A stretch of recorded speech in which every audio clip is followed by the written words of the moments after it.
Petrol કે ડીઝલની કોઈ shortage નથી, એટલે ખોટું પેનિક ના ફેલાવી.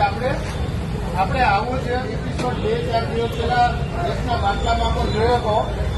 તો કેન્દ્ર સરકાર અને રાજ્ય સરકાર સતત પેટ્રોલ અને ડીઝલનો જથ્થો છે એ પેટ્રોલ પંપ ધારકોને પૂરો પાડે છે.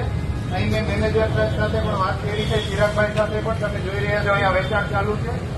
આપણે એક બે વસ્તુ કરીએ જેનાથી પેનિક ક્રિએટ ન થાય. સૌથી પહેલું કે આપણે સોશિયલ મીડિયામાં કોઈ ખોટા મેસેજ આવે તો એને ઇગ્નોર કરીએ, તેમજ આપણે એ મેસેજને ફોરવર્ડ ના કરીએ. બીજા નંબરની અંદર આપણો દૈનિક જેટલી જરૂરિયાત છે એટલો જ પેટ્રોલ અને ડીઝલનો જથ્થો મેળવીએ, જેથી તમામ આપણો જે આર્થિક પ્રવૃત્તિઓ છે એ સામાન્ય રીતે ચાલુ રહે. હવેના દિવસો આજે સોમવાર છે, આખો વીક ચાલુ દિવસો છે, એટલે આ પેનિક સિચ્યુએશન પહેલા ન ફેલાય એના માટે આપણે એક જવાબદાર નાગરિક તરીકે સહકાર આપીએ. હજી વધુ એક વખત હું રાજકોટ શહેર પોલીસ વતી તમામને નમ્ર નિવેદન કરું છું કે પેટ્રોલ અને ડીઝલના જથ્થામાં કોઈ શોર્ટેજ નથી.